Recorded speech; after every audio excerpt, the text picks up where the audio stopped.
दुनिया में लोग बस भागे जा रहे हैं। कोई पैसे के पीछे भाग रहा है तो कोई धर्म के पीछे भाग रहा है। जब भी तुम लोगों से पूछोगे कि भागने की वजह क्या है, तो वह बिना संकोच किए कहते हैं कि ऐसा करके वह सुखी होना चाहते हैं। घर का मुखिया अक्सर यह कहता है कि वह सब कुछ घर के सुख की शांति के लिए कर रहा है, लेकिन क्या कुछ करने से ही सुख की प्राप्ति होती है? अष्टावक्र गीता के जरिए जानेंगे कि एक सुखी इंसान की क्या निशानी है। तुम्हें सुखी होने के लिए कुछ भी नहीं करना चाहिए। तुम कुछ करने की चेष्टा करोगे, उतना ही तुम थकते जाओगे। यह थकान तुम्हें सुख शांति नहीं दे पाएगी। इसके बारे में जानकर हम सुख शांति प्राप्त नहीं कर सकते हैं और अभाव आते रहते हैं। तुम्हें इतना ही समझना है कि तुम एक सुखी इंसान बन जाओगे। अष्टावक्र जी बताते हैं कि जो इंसान यह समझ जाता है कि इस दुनिया को ईश्वर ने ही सबको बनाया है, उसे ही शांति की प्राप्ति होती है, क्योंकि वह इंसान ना किसी को बदलने की चेष्टा करता है और ना ही खुद को दूसरों से बड़ा समझता है। साथ ही साथ वह कुछ उम्मीद भी नहीं करता है। अगर हम मान लेते हैं कि सभी लोगों को भगवान ने बनाया है, तो हम लोगों से कंप्लेंट करना भी बंद कर देंगे। हमें समझ में आएगा कि अगर भगवान ने सामने वाले को भी बनाया है तो कुछ सोच समझकर ही बनाया होगा। इस तरह से ना चाहते हुए भी हमें उसे एक्सेप्ट करना होगा। ऐसे में हम दोनों को नापसंद करना भी बंद कर देंगे। आपदा संपदः काले देवा देवेति निश्चयी तृप्तः स्वस्थेन्द्रियो नित्यम न वांछति न शोचति। इस श्लोक में अष्टावक्र जी कहते हैं कि विपत्ति और संपत्ति देव योग से ही आती है। ऐसा जानने वाला ही संतुष्ट है। देव योग सिर्फ प्रकृति के नियम को कहते हैं। इसे ही प्रारब्ध भी कहा जाए तो कुछ चीज घंटे के कांटों की तरह है। जल्दी चलती है तो कुछ चीज घंटे के कांटों की तरह आराम आराम से चलती है। ऐसे में अगर आप चाहेंगे कि अचानक 2 बजने के बाद 4 बज जाए, तो ऐसा होना इम्पॉसिबल है। मतलब दुख या सुख अपना समय लेकर ही आता है।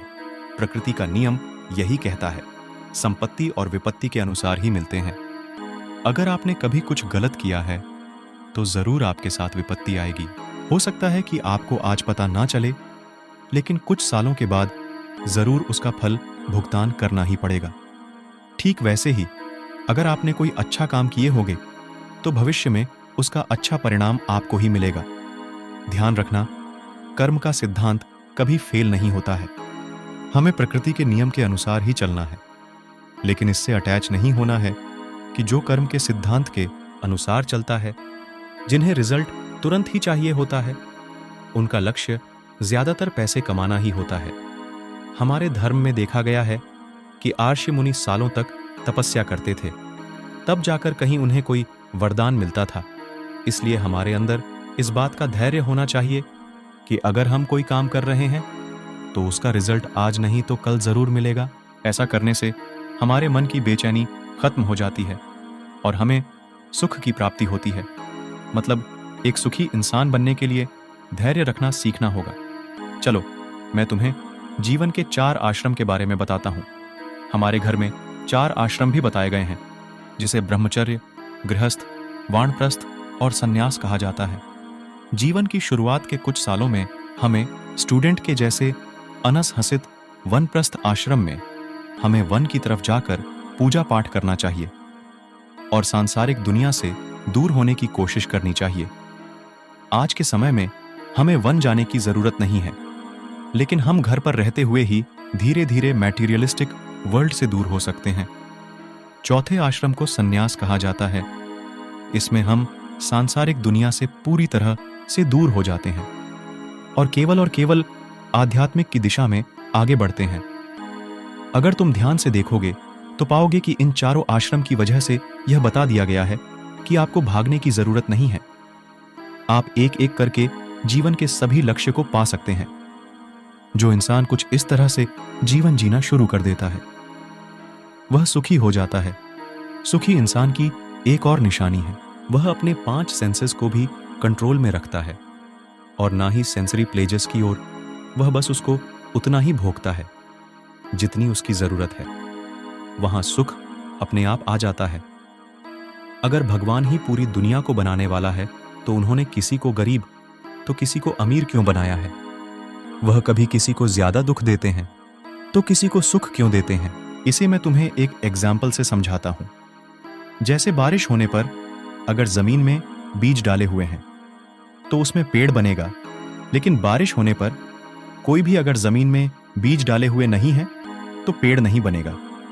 ठीक इसी तरह कर्म का सिद्धांत भी काम करता है। अगर तुम मेहनत करोगे तो कर्म का फल तुम्हें जरूर मिल जाएगा, लेकिन अगर तुम बस आलसी के जैसे पड़े रहोगे तो भगवान चाहते हुए भी तुम्हें फल नहीं देंगे। इसका भगवान से कोई लेना देना है ही नहीं। जैसे तुम्हारा कर्म होंगे ठीक वैसे ही तुम्हें फल मिलेगा। यही प्रकृति का सिद्धांत है। हम कर्म तो करते हैं, लेकिन हर समय उसके रिजल्ट की चिंता सताती रहती है। इसे श्लोक के जरिए समझते हैं। चिंतया जायते तया हीना सुखी शांत सर्वत्र गलित स्पृहा। चिंता करने से दुख उत्पन्न होता है। जो यह बात जान लेता है वह सुखी और शांत है। उसके अंदर कोई भी अच्छा या बुरा नहीं होती है। वह चिंता से मुक्त होता है। संसार में अपनी कुछ रिस्पॉन्सिबिलिटी है, लेकिन उसके रिजल्ट की चिंता करना आपके हाथ में नहीं है।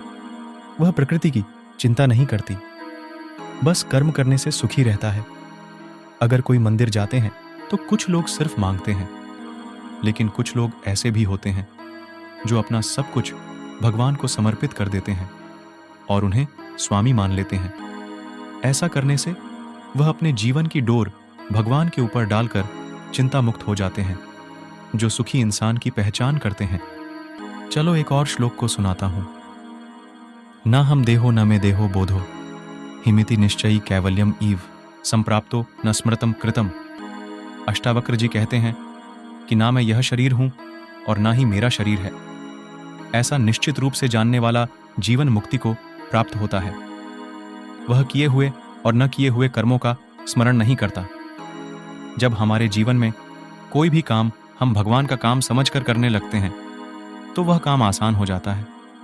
मनुष्य अपने जीवन में बहुत सारे कर्म करता है, जैसे कि कोई नया बिजनेस शुरू करना, शादी करना।